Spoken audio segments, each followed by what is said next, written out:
but an excellent education. I'm going to level set with statistics, and I think it's important to know where we are today, to know where we're headed in the future for Fort Worth ISD. Those statistics can be sobering. 11 Fort Worth ISD schools today currently have an F rating, and 8 of those schools have received failing ratings for 3 consecutive years. Nearly 1 in 3 of our schools in Fort Worth ISD are struggling academically. Only 1 in 3 students in Fort Worth ISD have been able to read at grade level. And possibly more sobering when you think about the future of our amazing city. Fewer than 1 in 5 of our middle schoolers will attain or secure a degree or credential within 6 years of high school graduation. We know that this problem has gone on way too long, and I do mean we. This is not something that deserves pointing fingers or blame. We are focused on the future of hope and prosperity for all of our kids in this district. All students, regardless of their background, their income, their zip code, they deserve to learn and achieve at high levels, and we will support them in doing so. I'm a product of public schools. I am raised by public school teachers. My children have attended Fort Worth ISD. I have seen greatness in our classrooms. I was so humbled to watch some of our teachers be named Teaching Chair of Excellence, including Mrs. Gillespie, who was my own son's kindergarten teacher. I have seen it in person, in real life. Today is about making sure those possibilities of greatness are possible for all of our kids. Before I talk about our new superintendent, Dr. Licata, I also want to take a moment to thank my friend, Dr. Karen Molinar. It's no secret that I told Mike Morath, you're going to have a hard time convincing me she wasn't going to be the leader. I got to meet Pete yesterday, and I was struck by his humble nature, by his conviction that this job is the right moment at the right time to lead this district into the future. He has a proven track record. And importantly, for those of us that have lived here and worked with Karen, he also knows the good work that Dr. Molinar has already started and put in place. And he plans on continuing that and just pushing ahead. Early in this process, Commissioner Morath made a promise to me and to the Fort Worth residents that he would ensure our community was represented at the table and was leading with our Board of Managers. I know you've now seen the list and probably all Googled and kind of absorbed who these individuals are. I'm proud to tell you that I know all of them, and a few of them are here today with me. I'm going to introduce to you 4 of the 9 members of the new Board of Managers for Fort Worth ISD. The first is my friend and fellow attorney, Mr. Luis Galindo. Luis is a longtime practicing attorney here in the city of Fort Worth. Early in my legal career, I got to experience his greatness and as a young attorney, and I'm so thankful that he's willing to serve in this capacity. Miss Courtney Lewis, who has an incredible resume of service to the city while also juggling a very important job, will be our board vice president. She is a finance and banking professional who is actively engaged, and I mean actively engaged, in our civic community, including the Rotary Club, our Chamber of Commerce, Housing Channel, and Women's Steering Business. And Miss Rosa Verdeja is our board secretary. She's called Fort Worth home for more than 30 years. If you know Rosa, then you know that she is Team Fort Worth all of the way. She also is incredibly busy while she manages her thriving law practice. She is chair-elect of the Fort Worth Hispanic Chamber of Commerce and chair of the Board of Directors of Recovery Resource Council. And to my introduction today for our board chair, of course, is my friend. Many of you know him as he runs Sid Richardson Foundation, but importantly, his resume is long. But I have to tell you, I met Pete before I knew who Pete really was. I had a young family. We moved into Fort Worth, and he was my neighbor who would sometimes come across the street with his beautiful granddaughter to play with my boys and let my husband try to serenade him on the guitar. And I got to know a man that really understood this community. He understands what community service looks like. Very few people can talk about public service the way that Pete can as a member of Congress, and then, of course, to serve as Secretary of the Army under both Bush and Obama. He understands what it looks like to be public service first. And aren't we fortunate that he's answered this call of duty at this moment in time that is so critical for the city of Fort Worth? Pete once told me, you can't romanticize or admire the problem. You have to focus on the solution. So I believe it is very appropriate today I introduce him and thank him for answering the call of duty to be part of our solution. Ladies and gentlemen, let me introduce you to Fort Worth ISD's new board president, Secretary Pete Guerin.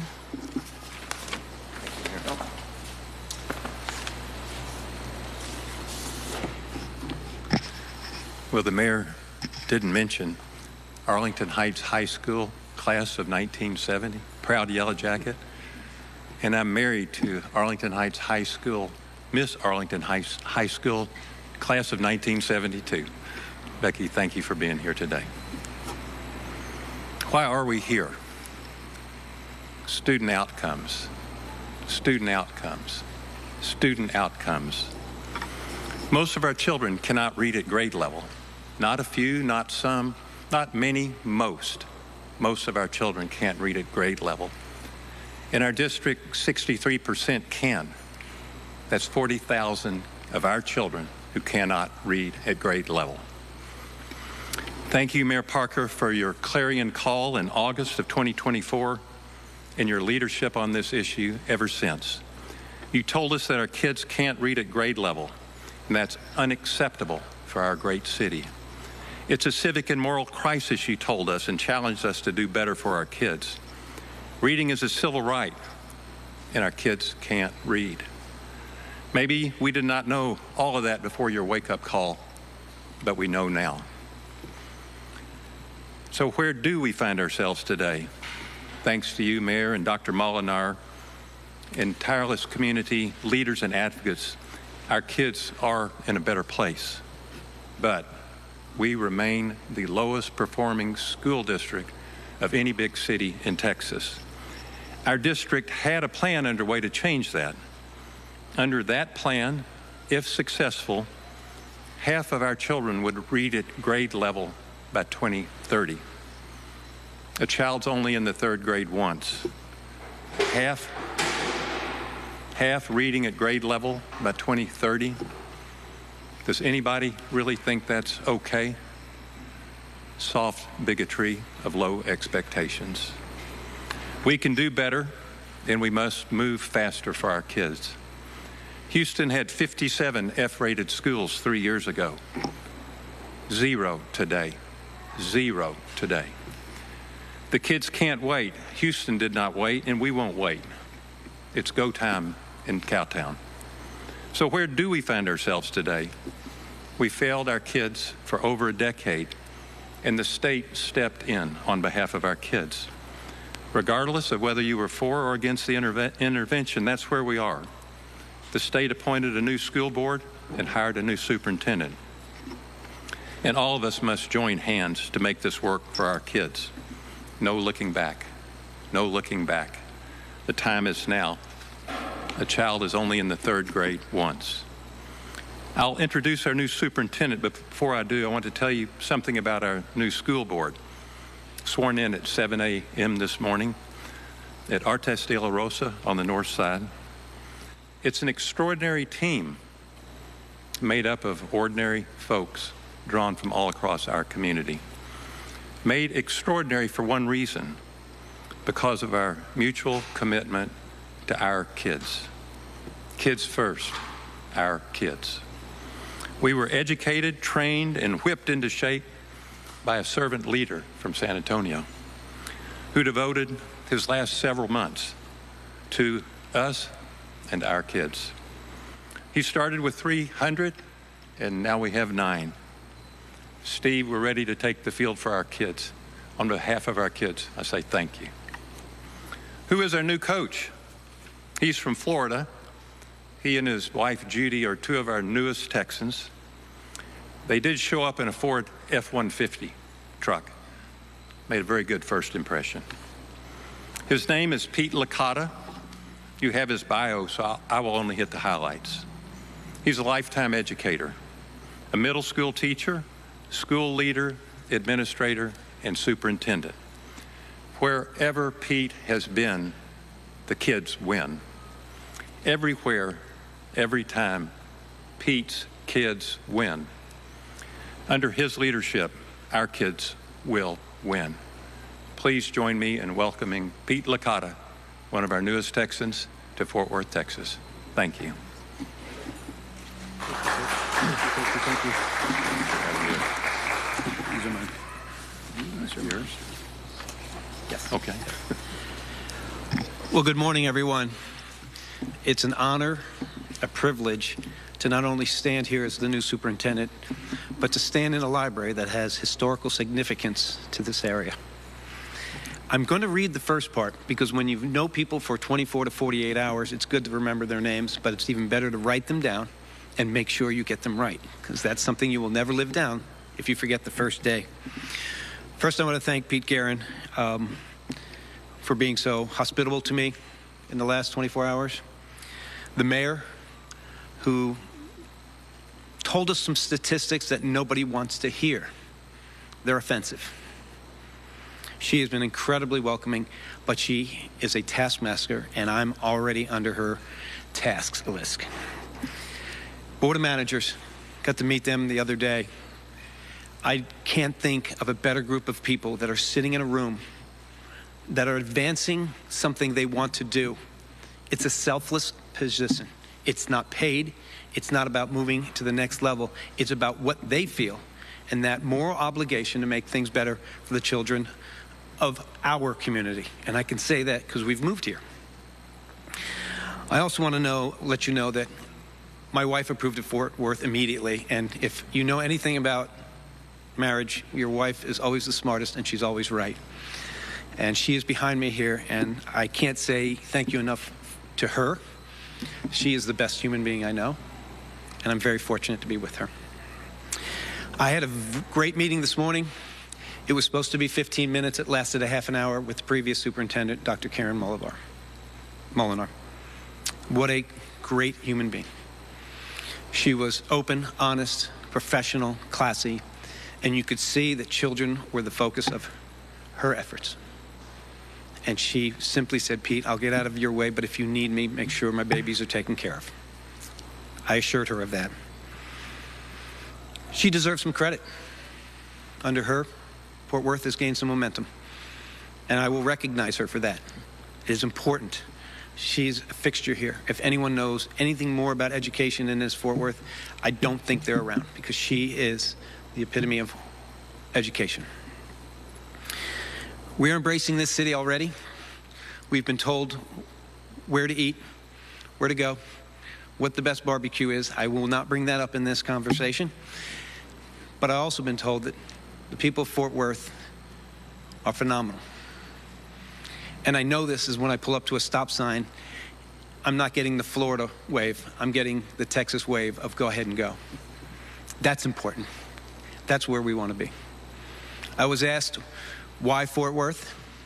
I thought for a moment and realized I can't think of a reason why not. This is an opportunity for me to bring my skill set to a place that deserves the best. We're very excited for being here. There's no question about it. This is an opportunity, it's an honor, but it's a responsibility. And that responsibility means two things will always be a priority. And the first is separate from the second. It's children. You are not a public educator if children are the first thing you think of when you address anything regarding school-related activities, education, classrooms, personnel, HR, rules, buses, health, food. It means we look at children as a whole person. I've said this many times, educating children, there's 5 things that happen before they sit in the classroom so a teacher can do their craft. And we have to make sure those 5 people that are responsible for that do their job so we can really hone in on educating them. They have to get to school on time, usually by a bus. That's safe. They have to be fed if they're hungry. They have to be taken care of if they're not feeling well. They have to have a clean environment to learn from. And more importantly, if something happened in their life the night before that they don't understand, they have to have someone to talk to. It is only then can we educate a child to its fullest. You take one of those out, they're already behind. So educating is more than just in the classroom. It's making sure that facilities, and let me be very clear. When I walk into a facility, I should not know the neighborhood I'm in. They all should look the same, regardless of what town, what zip code. They should all look the same, because that's a sense of honor. Just like our board chair spoke about Arlington Heights, that's how every child should say, talk about their school. I'm not going to get into the statistics. We know those. They're depressing. They're offensive, and they're angering. Children not even born in Fort Worth right now are not guaranteed to be proficient at their grade level, nor guaranteed to graduate. That's 20 years. Think about that. The gap that everyone talks about that is normal across the country, that this group should never, is always behind this group, and is always behind that group, and is always behind that group. That's an excuse. That is not the way we educate children. They walk through that door, they are one child. Because if we devalue them, we value someone else more. And that's unfair either. That is not fair. Every child has the equal weight. This has been difficult for the community. I will say I've been in the background watching, waiting, and understanding. It's been very difficult. But now we have an opportunity. That ended this morning. What has turned into now is an opportunity. And the urgency of incremental growth, or beyond incremental growth, is far too significant than to be happy with a 1 or 2 or 3 point gain. It's good, but we have to be great. I know there's some competitiveness around with the ISDs around here, and that is perfect in my wheelhouse. I am probably the most competitive person you will ever meet, and it's not about whether I win. It's about whether our children win, whether this community wins. And right now, there's some statistics that are saying we are losing. We are going to win more than 3 or 4 games in a 10-game season, and that's where we are right now. I mean, that's unacceptable as a coach. We have a moral obligation, and it's not something you sway away from when you hear the word moral. We have an obligation as adults to make the generation behind us better than what we had. I am a product of public education. My wife, product of public education. Our 4 children, product of public education. We went to some incredible schools. We also were educators. We're lifelong educators. Every child should have that opportunity to be exposed to a public education. Public education is an American ideal. It is not a political ideology. And we cannot turn it into one, because the students lose when we do that. I got into education because of my father, lifetime coach, algebra teacher. He was a very quiet man, a great coach, convinced all 5 of his children, me being the youngest, that we should skip college and go into business, because it's difficult. It doesn't pay well. I wouldn't say this if he was alive, but he was wrong.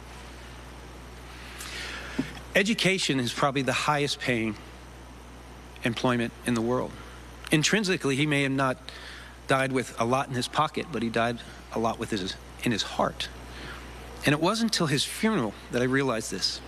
I was a general contractor, a contractor that was doing quite well at a young age.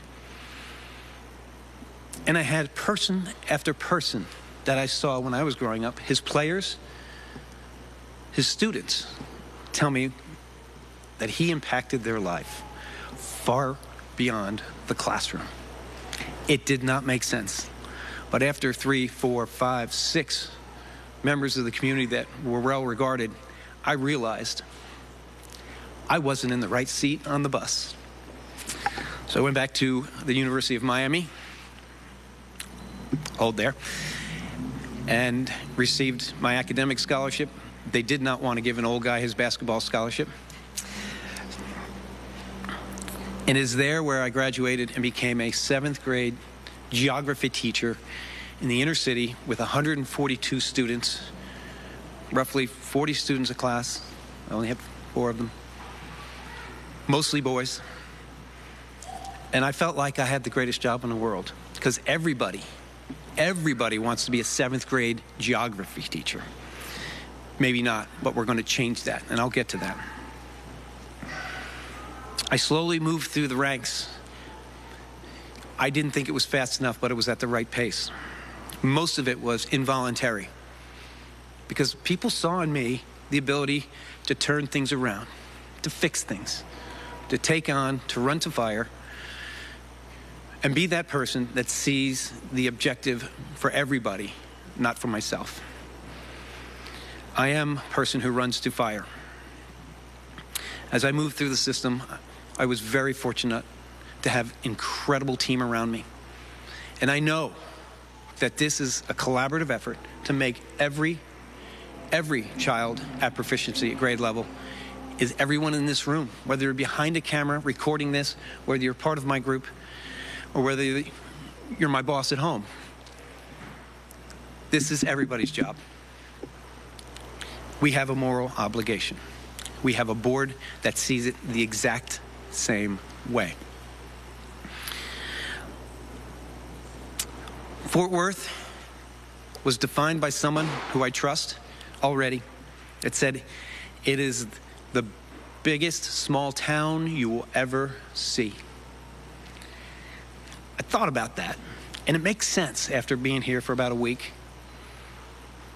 But it also means that I get to hang that over everybody's head and tell them that this is their town too. And it's their obligation to be supportive, resistant when it means children aren't getting the best, but supportive of how we move forward. There'll be 2 promises I have referred to earlier. The first one, none of you really matter in this room as much as the children that walked into a classroom today. You're all important, but you're not as important as them. And I just told the executive cabinet the exact same thing. You're important to my success, but you're important to the children's success. Children are number 1.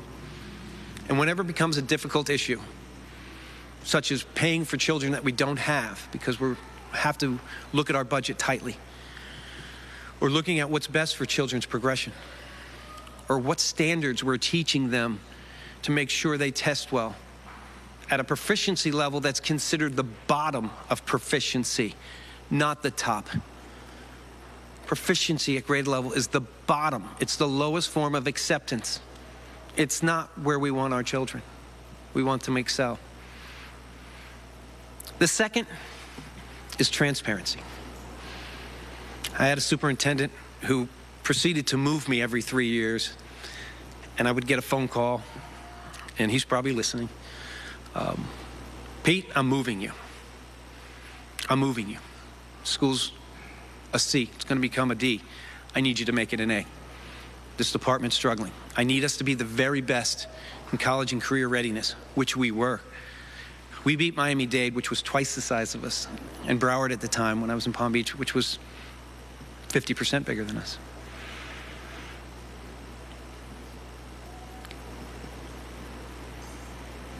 He said, never let anyone tell your story when you've had an opportunity to tell it first. And that story isn't always rainbows and unicorns. But I can tell you that you will have access to me. I will be completely transparent. My staff already realizes we will be transparent. The community, if I'm going to put the responsibility on them as well as us to improve this educational mediocrity, I'm going to also make sure that they have the information and they understand there's 2 sides to every story. And it won't always be great, but it'll be our story. I've informed the board that I will keep them abreast of everything that occurs. Not that they have to react to it, but when their constituents ask what's going on at such and such a school. They'll be able to convey that if necessary. That's important. That's transparency. And I give them the information as well. I also know that I'm not going to answer a question I don't have an answer to. I'm not afraid of saying I don't know. And you may get that a lot today. If I start making decisions from this podium 2.5 hours into my role, I've already failed. So when you ask me questions today, ask me ones that I can answer. Because I'm really good at saying, I don't know, but I'll find out. And when I'm in this role long enough, I'll get back to you. But I will get back to you. I think we're already planning on media opportunities. I've never shied away from the media. I'm sure I have 3 texts from people down in South Florida that have texted me that are reporters, Pulitzer Prize winners, that are probably, what are you doing? Thought you were sick. Well, let me address that once, because it's fair, and I will address it once.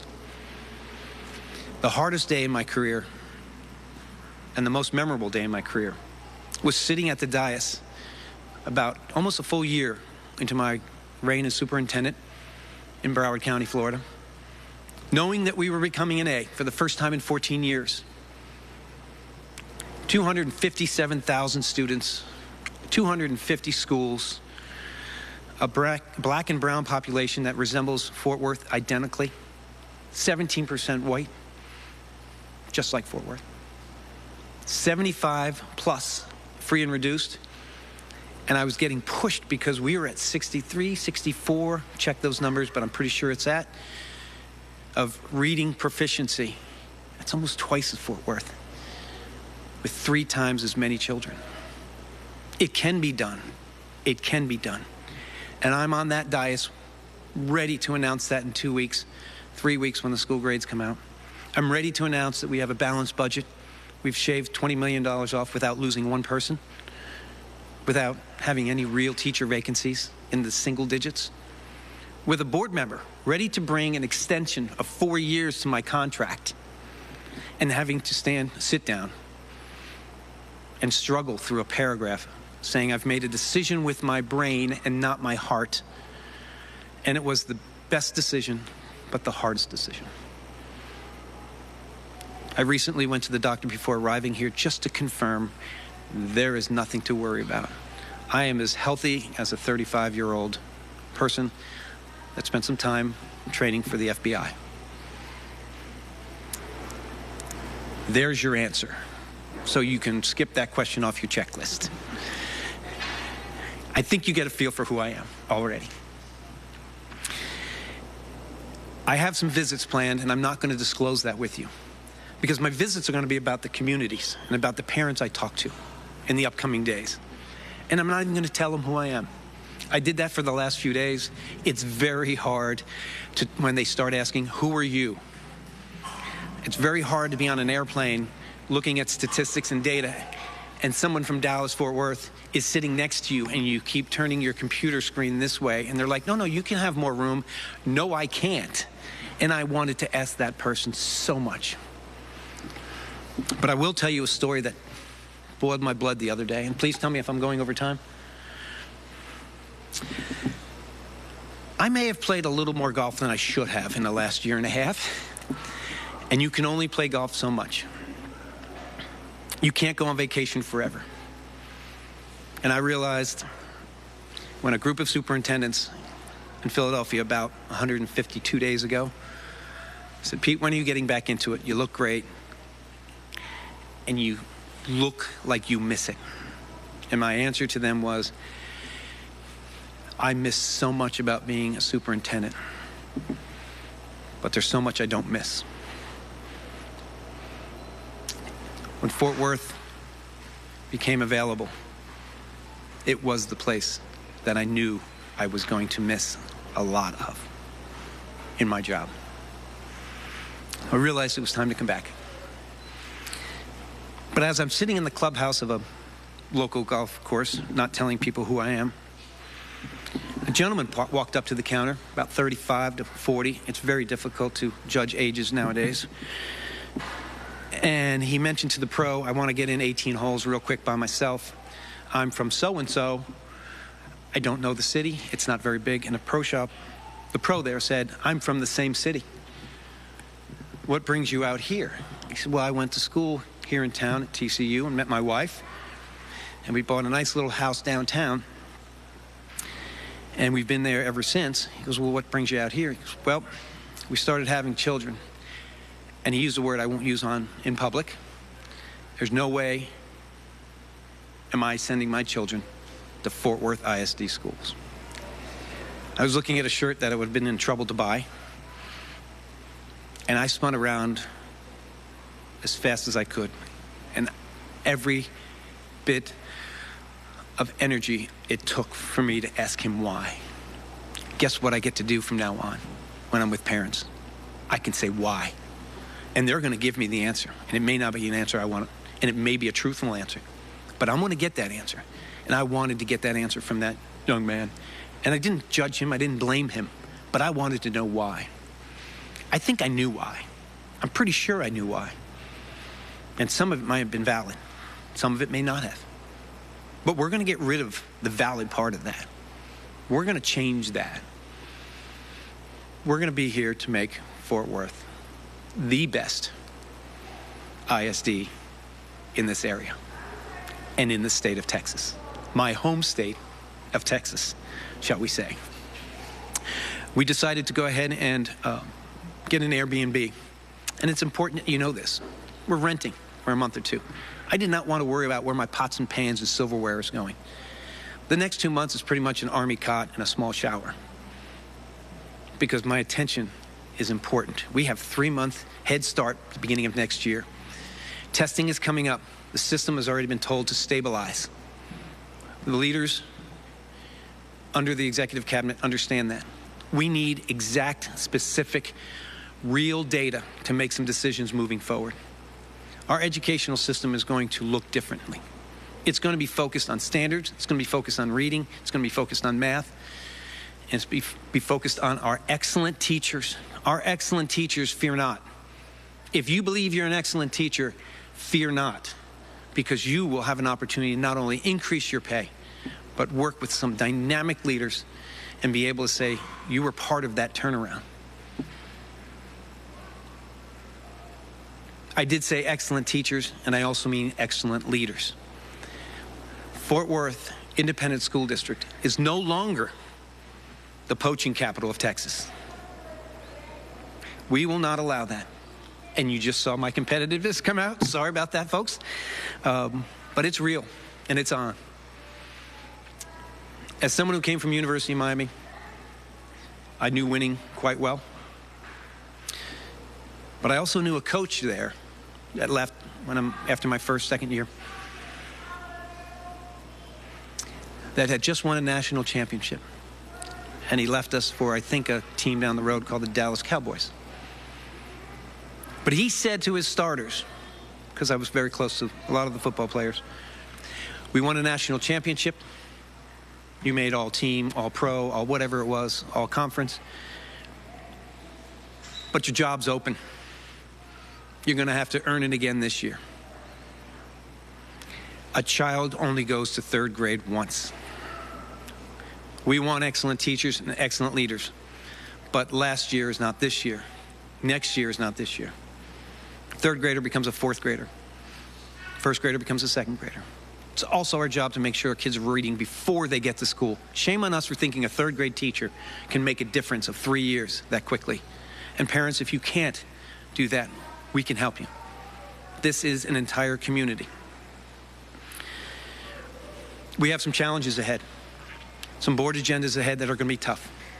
Every large district in the country is suffering from budget, suffering from closures, reduced populations. People are not having children. There's other educational opportunities. Demographics are changing. It's not going to be easy. I've asked this group to make sure they're ready for that.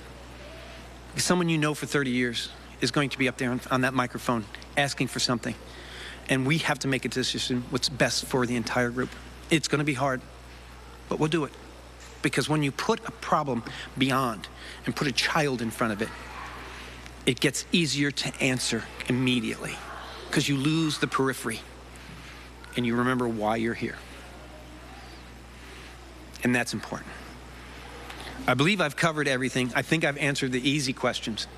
And I am going to be very, very short on this. If it's a question that's going to require me to be a little more into the job, circle it, bring it back to me so we can move through this. I'm going to do my best. I'm going to turn it over for the selection process of Jake Kuberski and make sure we take some questions. But thank you so far.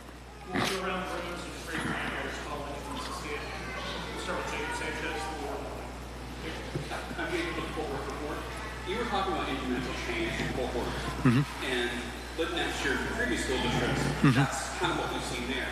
What in your experience tells parents and community that you have the ability to turn around the school district? Well, if you're looking at the chart in your hand, I believe you led with Palm Beach, where I wasn't the superintendent. I was the regional superintendent of 70 schools, about 75,000 students. And that change was a little bit more than incremental. And we did have a D school during COVID and moved it to a C school. I petitioned the governor's office and the commissioner to let us grade that school because we were not accepting every grade rolled over during COVID. Everyone fell during that time. But we had put too much energy. The teachers deserved us to fight that battle because they put every ounce of energy in there. When I was assistant superintendent of choice and career options, we became the leader in the nation, and we weren't even on the spec of the spectrum of industry certifications, advanced coursework, IB, AP, ACE. We blew everybody out of the water, so much so that the team and the school district received a $12 million grant. So much so that we received an equity award from Magnet Schools of America, a team award that said we were the best because we provided programs where places students couldn't get them. And when they can't get to a program, they go somewhere else. So that's one of the keys. The other key is making students first, not accepting incremental change. Again, incremental change is wonderful, but we're at 37%. If you look at Broward at 64, 63%, that's moving up. I think everyone in this room would raise their hand to see 64% at the next year. So can I guarantee it? Almost. I can almost do a Joe Namath running out of the Orange Bowl for those that remember that. But I can guarantee you we're going to put everything in place because I've yet to fail and I'm not going to be starting here. So it's very similar to Jacob's question, but I ran through some of your accolades with a parent this morning. Some of the things we heard from people in South Florida talked about your work with the Hispanic community and the African American community. The parent said to me, "Great, Wayne, but I've heard this before. We've had nice people, we've had smart people, we've had great people. What is he going to do that's different?" Because we keep going through this cycle, bringing in really great people, but nothing. Aaron said, "What's he going to do that's different?" I know it's along the lines of what you're podcast, but that's what I've been asked. That's a great question. And that's the meat of it. The classroom will look differently. The classroom will be focused on by the educational leader and the educational leaders.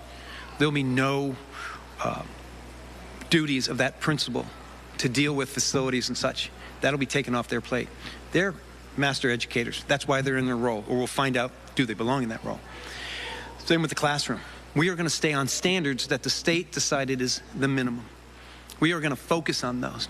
I want anyone in this room to tell me that what license or what degree did they receive without taking a test and studied from a booklet that provided those sample test questions.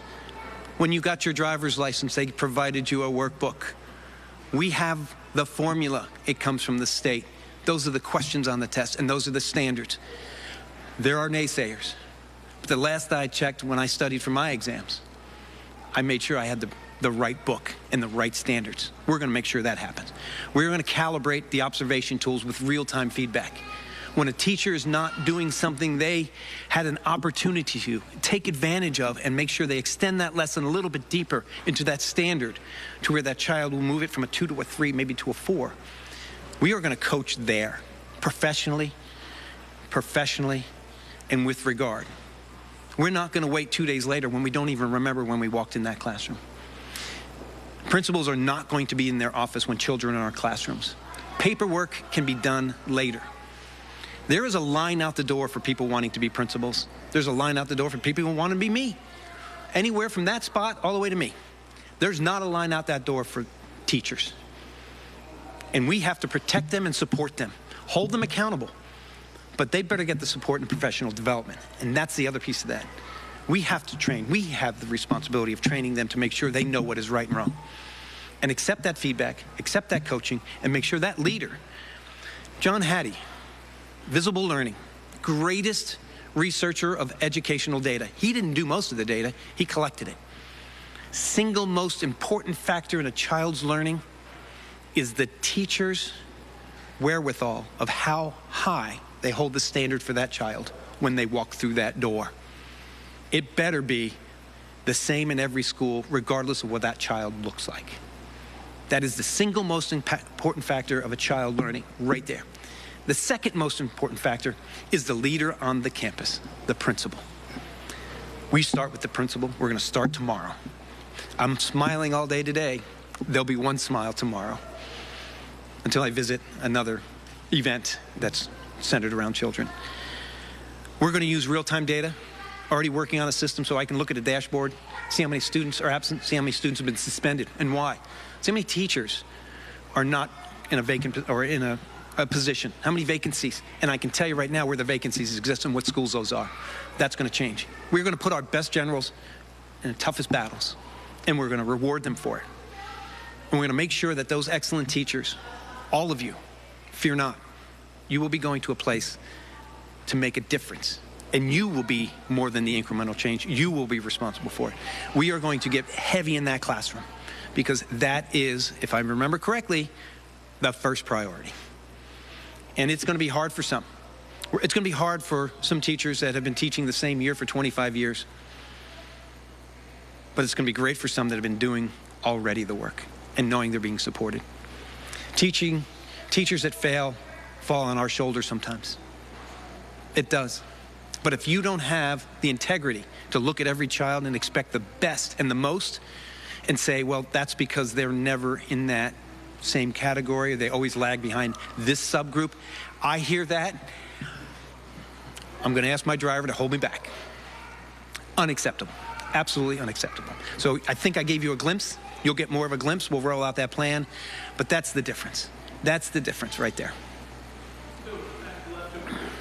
What will teachers and parents notice first when they're doing leadership?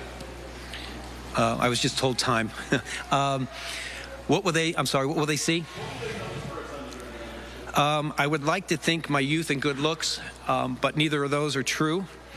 Hopefully my sense of humor, but approachability, without a doubt. I need to hear it, and I need to hear the facts.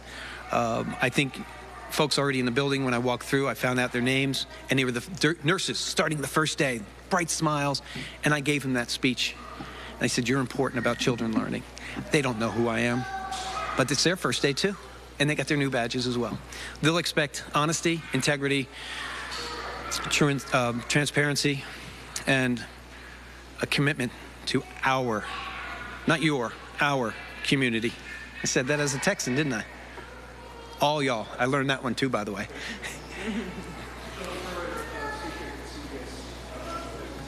Nice suit. I like it. Looks good. Spoke about transparency. When your homework assignments for this job, what did you find that got us? That's a very difficult question, and I certainly don't want to put any person on the spot. But what I found is the blockade to success of children predicated maybe on politics, long-term relationships, or unrealistic expectations that do not promote child success. Nobody's perfect. 37% readings, really far from perfect. We have to get out and get into my statement I said early, and that's my statement, and I own it. Use it against me if you need to, but public education is an American ideal. I don't need to say the rest. So that is one of the things we have to get away from. I ask you all, you find something out from a parent, you make sure you validate your professionalism by reaching out to us. And if we don't get back to you on something, and please give us some time, that's not going to be a good way to have a relationship. Let's validate both of our roles sitting in this room. If you find something out and I need to know about it, you know how to get a hold of us. Give us time to respond, and do not worry about those children in the background. That is the sound of happiness. That's why we're here. And we want them who haven't probably gotten first grade, because I know those screams with those 5 grandchildren I have and another one on the way. That's happiness. And we, as educators in the past, have made children who smile go to school and learn how to frown. That's got to change.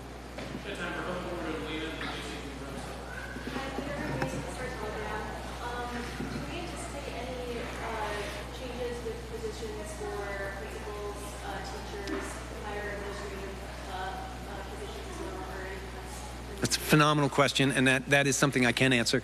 There'll be some upper-level changes and a reduction immediately. There'll be some org chart changes coming along the way. That does not upset the campus. Right now, our premise is to make sure kids are testing in their most natural environment.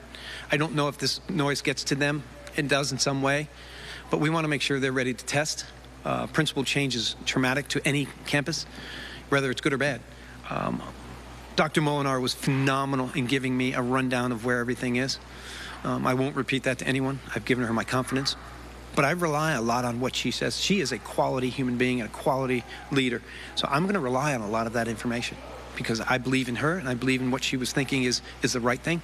It may not be exactly, but we're not going to change anything through testing unless we have to. And there are some times when you have to based on what happens on the campus. So I think that's fair. We're going to stabilize the campus for the next three or 4 weeks.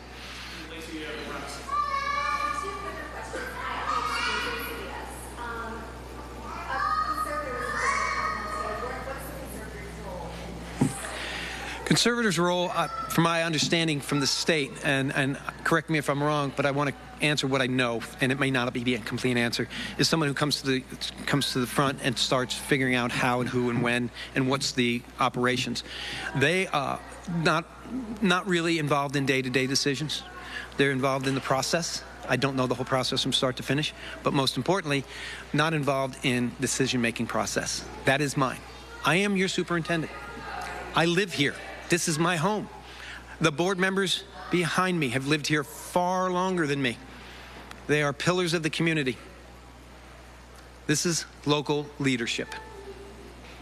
And then the second question, I just had a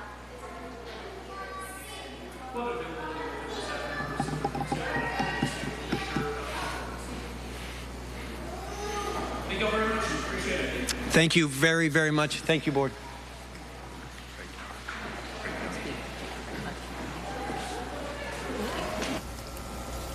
Well, for those of you who are just now joining us here on the CBS Texas stream, we've actually just wrapped up a hearing from a press conference from Fort Worth ISD.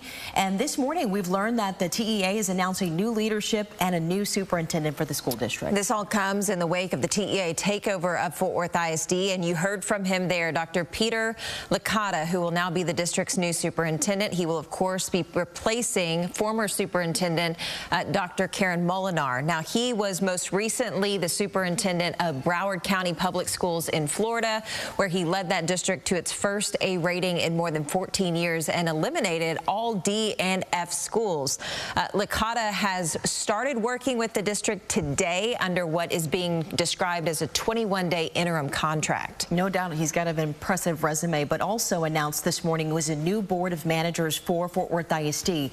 So we want to give you a look now at the new board lineup. It's going to be former Congressman Pete Green. He takes over as board president. So as part of the TEA takeover of Fort Worth ISD, the district also let go of its former superintendent, as we mentioned earlier. That was Dr. Karen Molinar. New superintendent Dr. Pete Licata sung her praises, obviously, in that press conference and the remarks that finished just moments ago.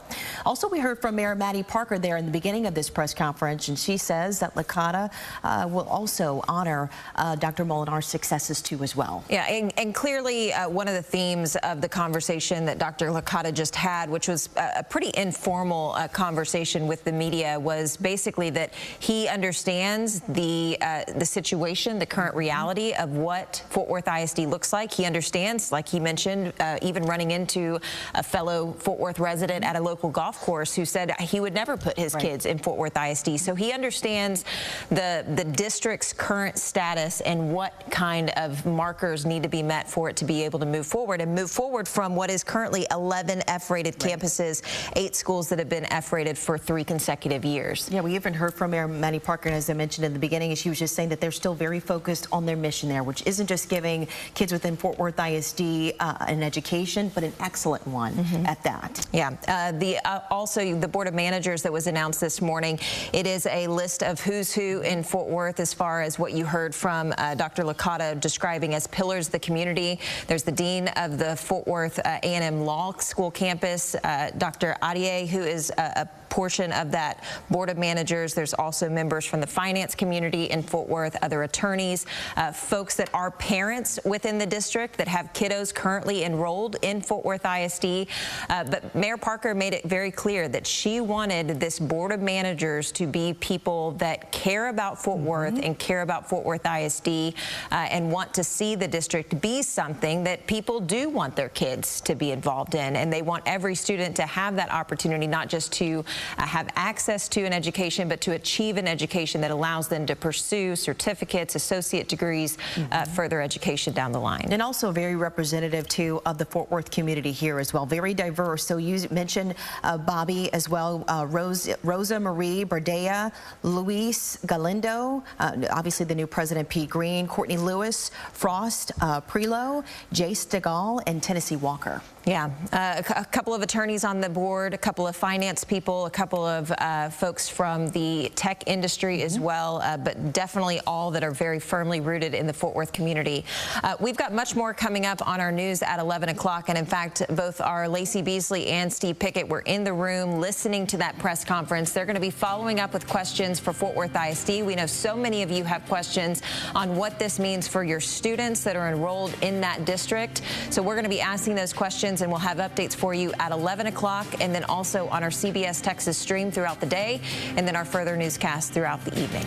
Thank you for joining us for our CBS Texas stream. We'll see you back here on air at 11.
In your Eye on Health for this morning, today is Diabetes Alert Day, a day to remind Americans to make diet and exercise changes to try to avoid diabetes.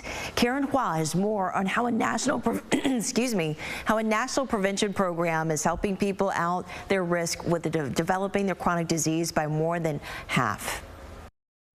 For 76-year-old Linda Lacey, wellness is about more than herself. I'm always trying to find ways to improve my health and stay healthy so I can play with my grandbabies. That's why she enrolled in the CDC's Diabetes Prevention Program. Up and down. And over the course of a year, patients with prediabetes learn how to eat healthier, be more active, and relieve stress so they don't develop type 2 diabetes. Diabetes is the fastest growing chronic disease in the United States. This is one of the most consequential things, I would say, in our lifetime. The American Diabetes Association is a partner and says prevention is critical. 115.2 million Americans have prediabetes, increasing the risk of diabetes, heart disease, and stroke. Over time, they can lose a little bit of weight. It's not much, 4 to 7%, but it's enough to cut down the risk by half, and more than half, by 71% for people 60 and older. Dr. Hannah Salam directs the program at the University of Texas Medical Branch and says small lifestyle changes can make a big difference. Just a simple walk. It doesn't matter where your limit of activity is, you can improve it. Another thing is what you eat. You want to fill that half with vegetables, non-starchy vegetables. Lacey says the program changed her misconceptions about some foods. Not all fruit is healthy. Grapes have 17 grams of sugar.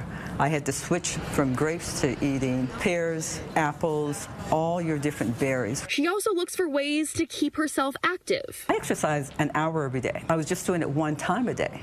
What this program taught me about was being mobile all day long. So every hour you need to get up and move 5 to 7 minutes. And it's working. Her blood sugar is under better control.